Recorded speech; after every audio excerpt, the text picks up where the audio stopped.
What is going on, ladies and gentlemen? Welcome back to the Big Fight Field channel, where we speak the truth, we're honest, and we give our takes on AEW. It is Wednesday night, August 23rd, 2023, and this is your AEW Dynamite review here on the Big Fight Field channel. I'll tell you what, man.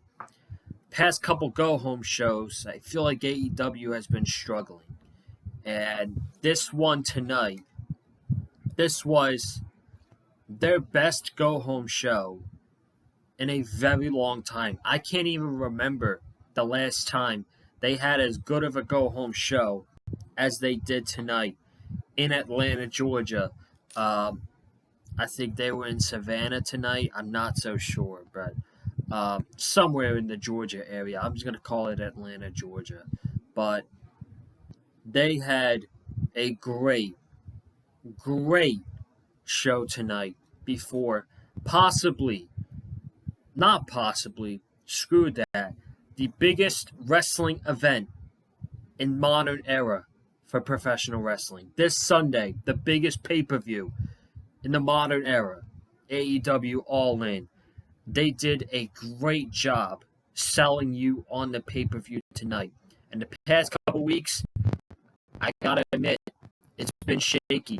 But tonight, they sold you big on that pay-per-view. They sold you, once again, on MJF and Adam Cole. They sold you on they made a switch to the Darby Allin Sting match, which I think is better going into the pay-per-view now. They sold you on Chris Jericho versus Will Ospreay. They sold me on that match in one fucking segment. So, which I cannot wait to talk about. That segment was awesome. That was an awesome segment tonight. We've got a lot to talk about. And that buy-in match, the 0 Hour. I can't remember the last time I've been this excited for a pre-show match since back at 2017 when WWE had the Usos versus the New Day for the SmackDown Tag Team titles on the pre-show. I can't remember the last time that I was this excited for a pre-show match on a pay-per-view. I'm so hyped. We got, I believe, the finalized card, and I'm going to tell you the card right now for Sunday. And just really quickly, tomorrow night, preview and predictions right here on the Big Fight Field channel with myself, Cameron Johnson, and Wesley Williams. Might have something on Friday for the show as well. I'm thinking about something, not sure yet, but there will be a video on Friday here on the channel. And then Sunday, we have the review. I'm going to be doing the review because the show starts at 1 o'clock in the afternoon here on the East Coast. Okay, here's your card for Sunday, All In Wembley Stadium. You have Aussie Open defending the Ring of Honor Tag Team titles against MJF and Adam Cole on the 0 Hour. Then later on in the event, MJF defending the World title against Adam Cole. That's your main event. CM Punk defending the Real World Championship against Samoa Joe. FTR defending the AEW Tag Team titles against the Young Bucks. Chris Jericho versus Will Ospreay, which I mean, again, they did a great job tonight selling on that match. The promo from Ospreay and the promo from Chris Jericho. Excellent stuff. Sting and Darby Allin, they're now going to be taking on Swerve Strickland and Christian Cage. Christian Cage is replacing AR Fox. So we'll talk about what happened with AR Fox. The House of Black, they are defending the Trios titles against the Acclaimed and Daddy S one final time. Stadium Stampede is now 5-on-5. We'll talk about how they wrote Ray Phoenix off of television tonight. And yesterday in the Double or Nothing conference call, Tony Khan did confirm that Ray Phoenix was not going to be on that show tonight because he was having visa issues, and you saw what happened tonight because Ray Phoenix is not able to get to London. So it's Jon Moxley, Claudio, Wheeler Yuta, and the returning tag team of Santana and Ortiz.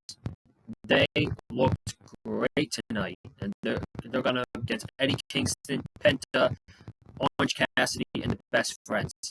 Can't wait for that match on Sunday. Kenny Omega against Hangman Page, and Kenny Omega teaming up with Hangman Page and Kota Ibushi against Jay White, Juice Robinson, and Konosuke Takeshita, and Hikaru Shida defending the AEW Women's Championship against Saraya, Toni Storm, and Britt Baker. A lot of people have been complaining about that card. People are impatient. It panned out.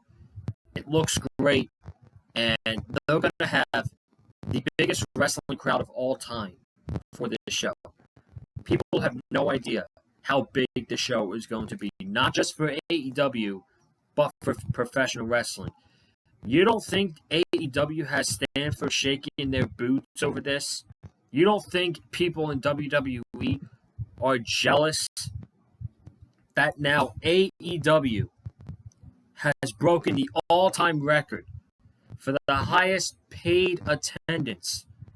Yeah, it's not this bullshit where they say 101,000. That's Vince McMahon even admitting that was a fake number, and they counted people who were at the concession stands, parking lot, ushers. They counted everybody who was in that stadium. This is over 80,000 paid fans going to this show in London. And you can now call AEW history makers because they made effing history, and they deserve it. Tony Khan deserves this. The Elite deserves this. And all the work for 5 years that they've done, it's now culminating to this event on Sunday. The biggest event in AEW history. The biggest event in the modern era of professional wrestling. It's all going down Sunday, man. And as a wrestling fan, as an AEW fan, I couldn't be any prouder of what they're doing in 2023. They're doing great things. They're setting records, and they're putting the business. They are lighting the business on fire. And I'll shout out WWE too, because they sold 90,000 tickets in between 2 nights for WrestleMania in Philly. Still haven't gotten my tickets yet, but that is a great accomplishment. So shout out to AEW and to WWE, because now wrestling is thriving in 2023. I'm very happy. Let's just dive right into this Dynamite show. We got a lot to talk about tonight, man. A lot to talk about. Let's dive right into it. The show opened up with the supposed 6-man tag that we did not get. We were supposed to get Kenny Omega and the Young Bucks against Jay White. No, not Jay White. Juice Robinson and the Guns. That did not happen, with a huge brawl taking place instead, which involved Jay White, Juice Robinson punching the referee Rick Knox for absolutely no reason, and Konosuke Takeshita. And they got a one-on-one brawl. Takeshita and Kenny Omega did, and Kenny was about to hit the one-winged angel on Takeshita, and Takeshita got out of harm's way. So, no match tonight, and instead, we got a big brawl to start the show on Dynamite. The first match that we got tonight was Jon Moxley going one-on-one with Ray Phoenix. And they had themselves a great wrestling match. They had a great match. This felt like this felt like old Dynamite. This match felt like old Dynamite, man. They had great wrestling. The back and forth was excellent. Two of the best of the company. And the crowd was eating this shit up. Moxley and Phoenix, you didn't know who was going to win this match. So Moxley hits a clothesline at the corner to Rey Fenix after Rey Fenix tries to get momentum. Phoenix then runs back and he hits Moxley with an elbow. Phoenix dodges out of harm's way and he then hits a Hurricane Rana onto Jon Moxley. Moxley picks up momentum and he starts stomping Rey Fenix's head into the ground, just like Bryan Danielson would to his opponents. Moxley goes for Death Rider and it's reversed into a cradle roll-up by Rey Fenix, but Moxley kicks out at 2. Moxley then gets Rey Fenix. This is later on in the match. Moxley and Rey Fenix, they are on the top rope, and Moxley hits an avalanche paradigm shift off the top rope, and Rey Fenix kicked out.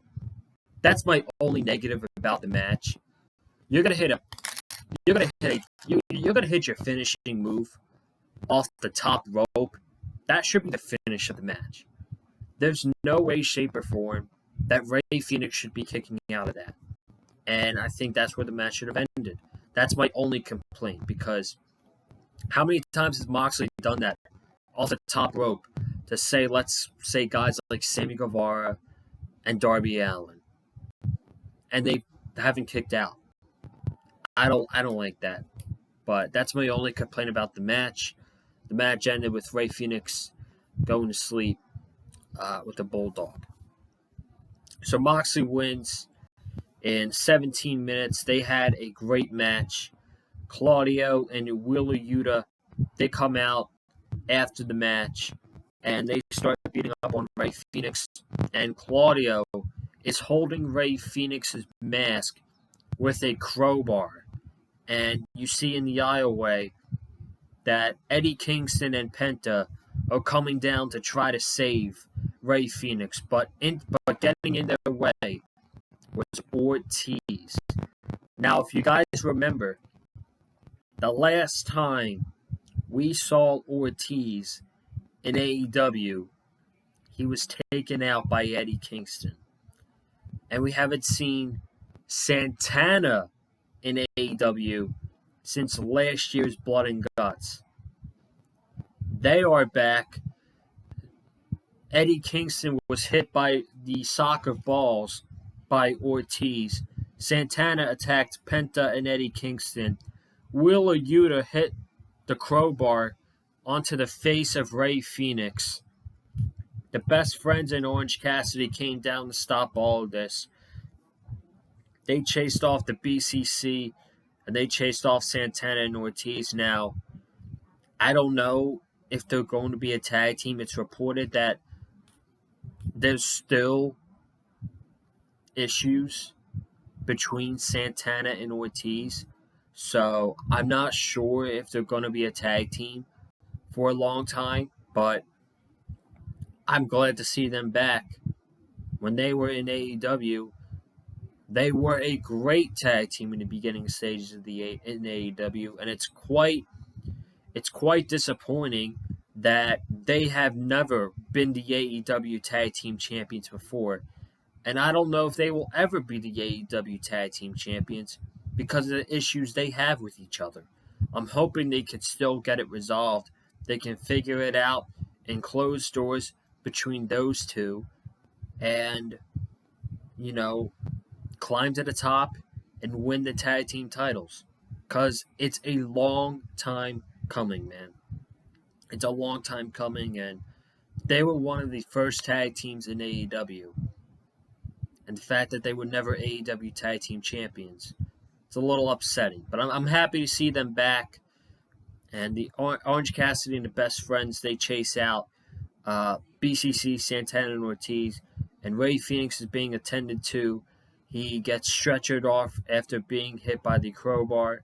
And there you go. Rey Fenix is not going to be at All In. He got written off tonight because Rey Fenix has visa issues and he's not going to be able to make it to the show. And it's now 5-on-5 at Stadium Stampede. BCC, Santana and Ortiz versus Eddie Kingston, Penta, Orange Cassidy, and the Best Friends. Should be absolutely chaotic. We had the contract signing to Will Ospreay and Chris Jericho. And actually, before that, we had MJF. We had an interview with MJF, and this was really fucking good. MJF talked about a lot of things. He also got some comedy jokes in there, too. He said, "Daddy's tights are going to be awfully tight in London. I love you crook tooth Brits, too." So that was classic MJF, prick level MJF. And this was really good with Renee Paquette. He got emotional, and he talked about how he's never been this vulnerable before, how he's never been this emotional before. He talked about how Adam Cole made him a better person. Of course, he was making jokes about buying drinks for people in the UK. And Renee's like, "Are you really going to pay for it?" He's like, "No, Renee, I'm going to make Tony Khan pay for it. I'm going to let that Mark TK pay for it." And then he talks about how he's never faced an amount of pressure. He's never faced this amount of pressure in his entire life. Talking how he's going to be wrestling twice in one night. He's going to be wrestling Aussie Open in the pre-show buy-in, and he's going to be wrestling Adam Cole in the main event for the AEW World Championship. Jericho and Ospreay. This was fantastic, man. Best segment on the entire night. Don Callis betrayed Jericho last week with a painting of sacrificing of Don Callis abandoning Chris Jericho. Jericho was choking Callis, and Will Ospreay surprised. He made a surprise appearance in Nashville, and they barely recognized him. Nashville barely recognized Will Ospreay last week on Dynamite. Tonight in Atlanta, he got a very good ovation, and I know how it's going to be, but that entrance, that Will Ospreay entrance at Wembley Stadium, is going to be bonkers. I can't wait.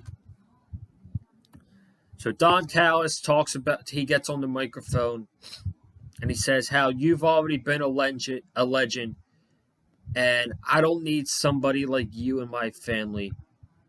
I needed Will by God Ospreay. And the reason I did what I did to you last week was because it's not that I don't like you. It's that I chose Will Ospreay over you. And Jericho got a little upset after that. And Ospreay talks about how how Jericho's not taking this match seriously because all he cares about is getting a performance from his band, which, if you haven't heard, Chris Jericho is having Fozzy perform him to the ring Sunday at Wembley Stadium. So Fozzy is going to be at the show on Sunday. Jericho made the announcement that Fozzy's going to be playing him to the ring. Good for him. I can't wait to see it. Ospreay talked about how he doesn't know what Wembley Stadium is. It's the biggest arena in Europe, and he's not taking this seriously. Meanwhile, this match is going to change me for the rest of my life. I got a missus at home, and I got a 4-year-old son, and this match is going to change me. Is going to change my life to get him through school. And he says a lot of people don't know this, but the night before All In, I'm working in Indy just to get paid more money so that I could get my 4-year-old son through school. He says, for you, this is just another match. But for me, this is the biggest match of my career, and it's going to change my life. And he says, after I beat you, I'm only going to be the only man to say that I've beaten Kenny Omega, Kazuchika Okada, and Chris Jericho in 2 months. So Jericho gets on the microphone and he says, all of that might not have happened if it wasn't for me. Because 5 years ago, while all the dirt sheet writers and the beat writers and the Meltzers were predicting that you were going to be in a wheelchair by 30, I gave you a call. I found your contact information, and I told you to tone it down a little bit. Because if you didn't tone it down, they would be right, and this would have all never happened, and you would be sitting here in the wheelchair. And he says, in order to beat you, this is the biggest match. He says,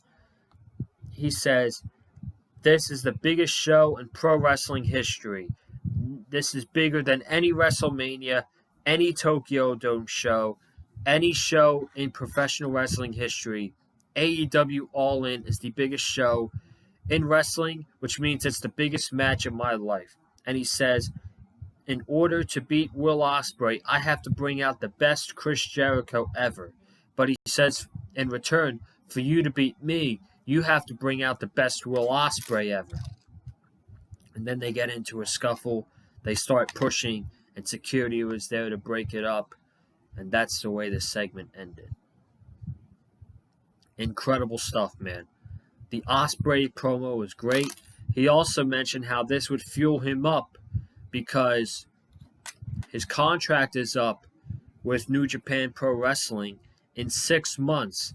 And he talked how there's going to be a company out there who's going to have to pay him millions upon millions of dollars because he knows that he's the best effing wrestler in the entire world. Which, right now, I'm not arguing against him. Right now, if you asked me who is Wrestler of the Year, it's either MJF, Seth Rollins, or Will Ospreay. Those 3 guys are the top 3 names for Wrestler of the Year right now. MJF, Seth Rollins, and Will Ospreay. And that match got me excited in one segment. I don't know if I was sold on it last week. I like Jericho's a legend. Ospreay's a great wrestler. A lot of people really didn't like it because they thought there was better options for Will Ospreay than this match. But this is probably a match that Will Ospreay has wanted his entire career. And the fact that he's going to be wrestling a legend like Chris Jericho in front of 80,000 people in his hometown, in his home country of the UK, that's a dream come true for Will Ospreay. So you guys can bitch and moan all you want about this match, but for the man, this is a dream for him. And Ospreay is going on record and saying this match is going to change his life financially. So I'm excited. They got me excited for this match in one segment, and I think Jericho and Ospreay, they're going to kill it. Darby Allin and Nick Wayne against Swerve and AR Fox. This was a tornado tag team match, and this was a lot of fun. They were brawling all over the ring.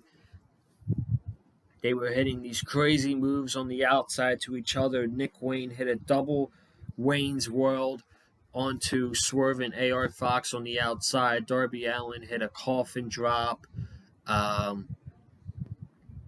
Darby also suicide himself. The commentary team was at the barricade tonight because they are taping Collision right after they're taping Collision after Dynamite tonight. So they were right on the outside of the barricade tonight, and Darby hit this crazy ass suicide dive onto Swerve on the outside, like landed back first on the barricade table.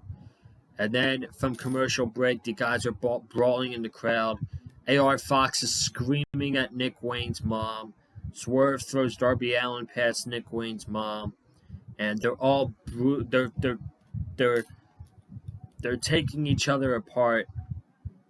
And Fox sets up a steel chair on the outside. He has Darby Allin sitting on it, and Swerve does a double foot stomp onto Darby Allin while sitting on the chair. That spot looked absolutely brutal.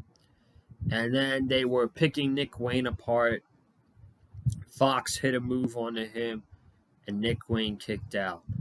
Swerve hit the last call, and Nick Wayne kicked out. And this kid kept kicking out of move after move after move. And then Fox goes to the top rope. Swerve celebrates like they've already won the match. Fox missed it. He got rolled up by Nick Wayne. Darby Allin held Swerve, and Darby Allin and Nick Wayne defeated the Mogul Embassy, which are Swerve and AR Fox, in this Tornado Tag Team match. Now, the big story came after the match. Swerve got on the microphone, and he said he started laughing psychotically. I love Swerve. He's so great, man. He is world championship material, man. Tony Khan, if there's no limits, man, he will take the Mogul Embassy to the next level. They're already one of my favorite factions in AEW right now, but my God, Tony Khan has the potential to make Swerve one of the biggest heels in AEW. And I'm not joking when I say that. So he says, I'm so disappointed. I'm so disappointed. And when I talk about disappointment, I'm talking about you, Fox. He says, anytime I put you in a big situation, anytime I give you an opportunity, you always come up short. He says, why are you such a loser, Fox? You got pinned by an 18-year-old kid, and now I can't trust you. I can't trust you ever again. And I sure can't trust you in front of 80,000 people at Wembley Stadium. And he tells Prince Nana to do he says for Prince Nana to do the dirty work for him. And Prince Nana fires AR Fox from the Mogul Embassy, and he's getting laid out by Brian Cage and Swerve, and then out comes Darby Allin, Nick Wayne, and Sting to save AR Fox. Those three guys retreat, and Darby gets on the microphone. He says, if it wasn't for you, I might not be here right now. And no matter what you've done to me the last month, I still love you. And he says, take my handshake. So Fox comes up, he takes Darby Allin's hand, and they hug it out.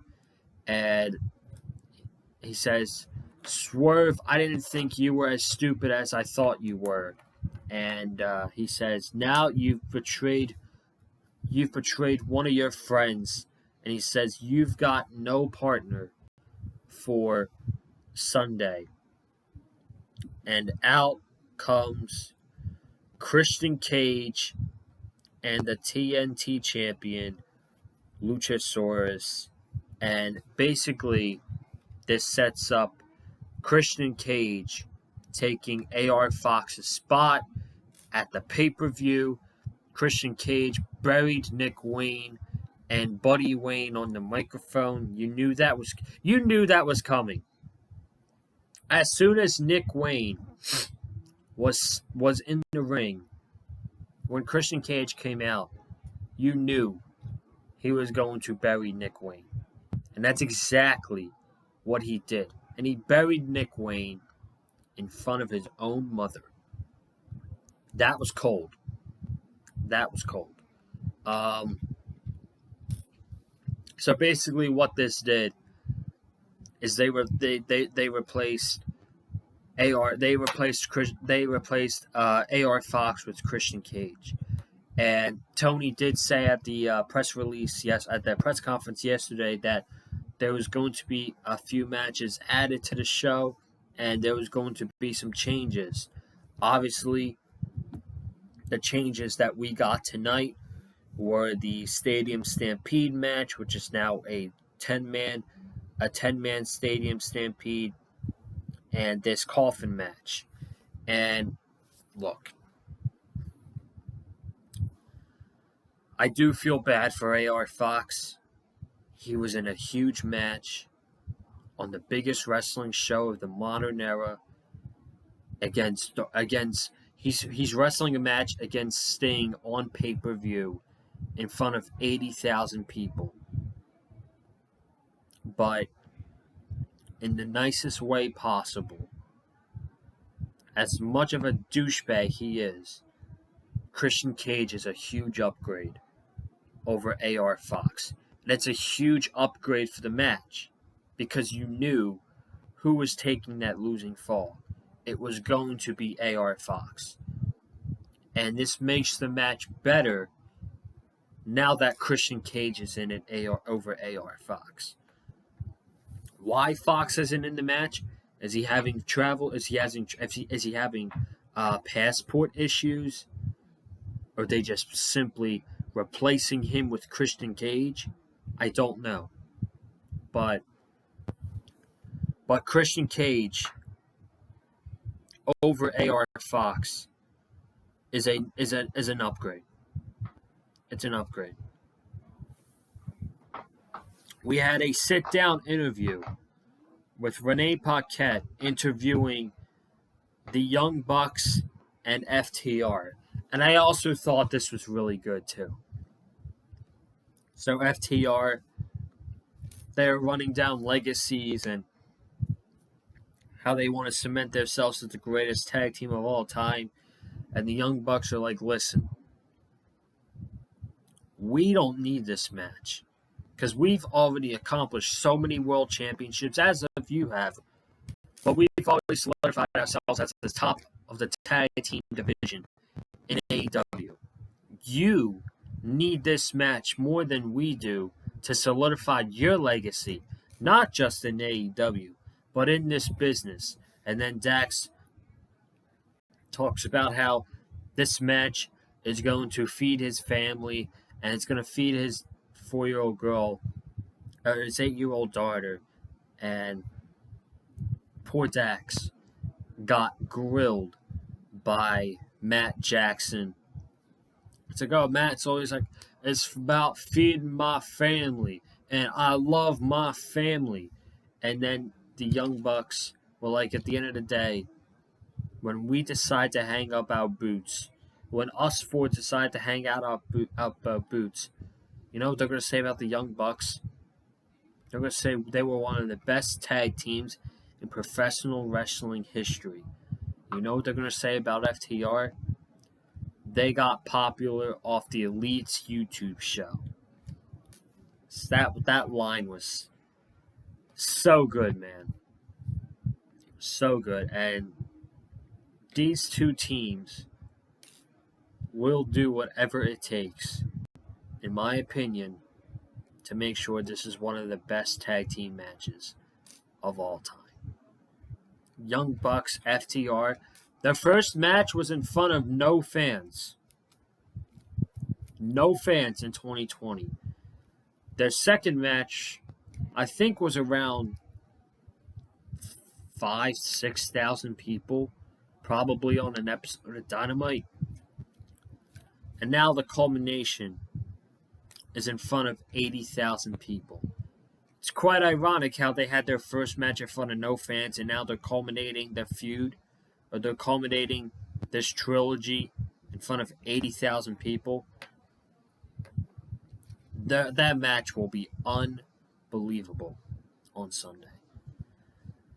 Sky Blue, she went one-on-one with Ruby Soho. They've had matches before, and Ruby got the win. There's not really much to talk about here. Ruby got the win with the No Future. They had a fine match. Nothing too bad. But, yeah. Ruby Soho defeated Sky Blue. Renee, she was all over the place tonight. Now, mostly these were taped segments with on the show, like MJF, this interview with FTR and the Young Bucks, and the interview she had with Adam Cole. And Adam Cole talked about the friendship with MJF and how it's changed him. And it sprung up his confidence because he was at the lowest point of his career when he suffered multiple concussions. And he said he was never more nervous to return to a wrestling ring than he was when he returned from all the concussions. And he said MJF got that nervousness out of him from just letting Adam Cole be Adam Cole. And they showed clips of great moments of the birthday cake, the trampoline park, the double clothesline at the restaurant in Boston, double clotheslining Daniel Garcia at the TD Garden, and Adam Cole talks how he's more proud of MJF and the man that he has become. And he says, the man that MJF has made me. And he says, I'm more caring because of MJF. And then Renee brings up Roderick Strong and the Kingdom, how they're questioning not only MJF, but they're questioning Adam Cole's friendship to them. And Renee put up footage of multiple times that it looked like their relationship has gotten in the way. And it was Adam Cole looking at the World Championship at Blood and Guts. Adam Cole, when hugging MJF at the anniversary show, he hit him like this, kind of like he did with Roderick Strong in NXT before he turned on him. They were hugging, and Adam Cole went like this to him, and then he turned on Roderick Strong moments later, and Adam Cole was infuriated, and he's like, look, I don't want to do this again. I'm getting out of here. There is no problem in the relationship between me and MJF. And what I love so much about this is,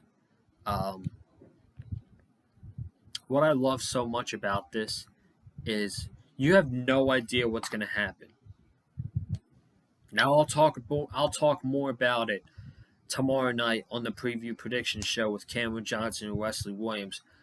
But we legit have no clue who's going to win this match, who's turning on who, and what's next after Sunday. And that's why I'm so invested in this match. That's why this is one of the best built matches, one of the best storylines AEW has ever done. Yes, I'm saying it. I'm convinced. After 2.5 months of MJF and Adam Cole, this is one of the best stories that AEW has ever told. And I will say this. I think MJF going back to a heel is a bad move. That's all I'll say. That's all I'll say. The main event tonight was Aussie Open defending the Ring of Honor Tag Team titles against Matt and Jeff, the Hardy Boys. Aussie Open's a great tag team. They are one of my favorite tag teams in the world right now. They are absolutely going to be AEW Tag Team Champions it shouldn't take that long. They're Ring of Honor Tag Team Champions right now, but they are one of the best tag teams AEW has. I was concerned if they would get a good match out of the Hardys, knowing how, no disrespect, but the Hardys are getting up there in age. And I mean, these guys can barely walk to the fucking ring, so. But the match was fine. Aussie Open won clean. And they actually got on the microphone at the end of this match.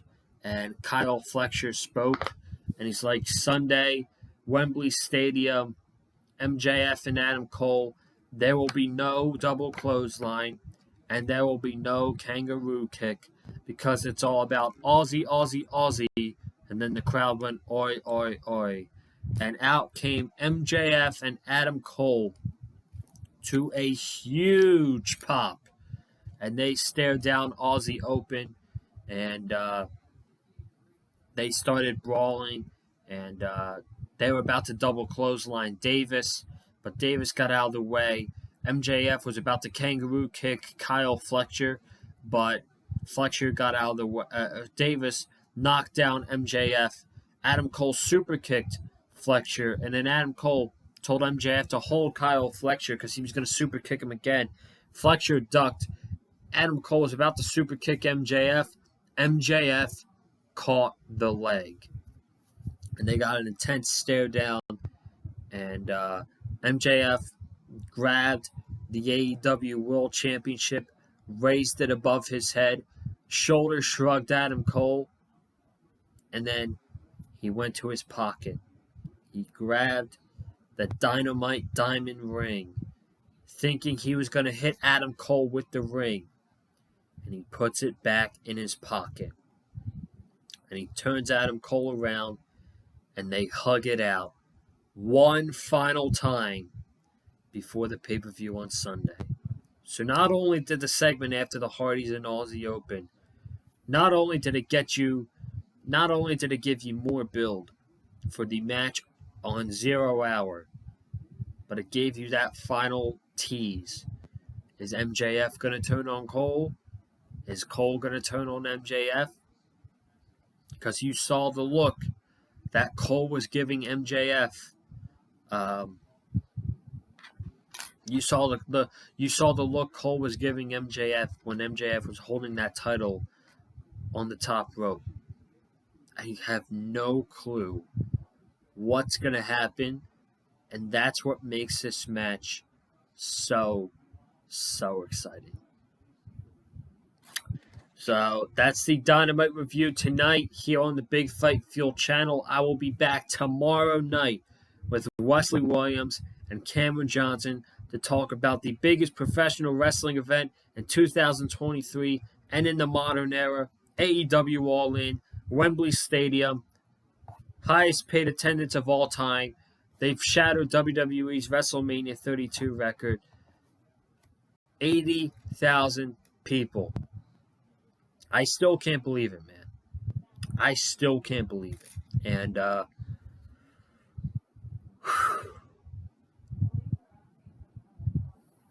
yeah, I'll be here to talk about it tomorrow night. So, thank you guys so much for joining. If you haven't already, be sure to subscribe to the Big Fight Fuel channel.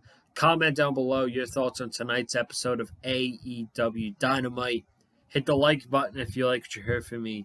Follow me on Twitter at Colin_Joseph. And I will see you guys tomorrow night with Wesley Williams and Cameron Johnson right here on the Big Fight Fuel channel for AEW All In preview and predictions. Have a good night. Stay safe. And as always, stay classy. And I'm out.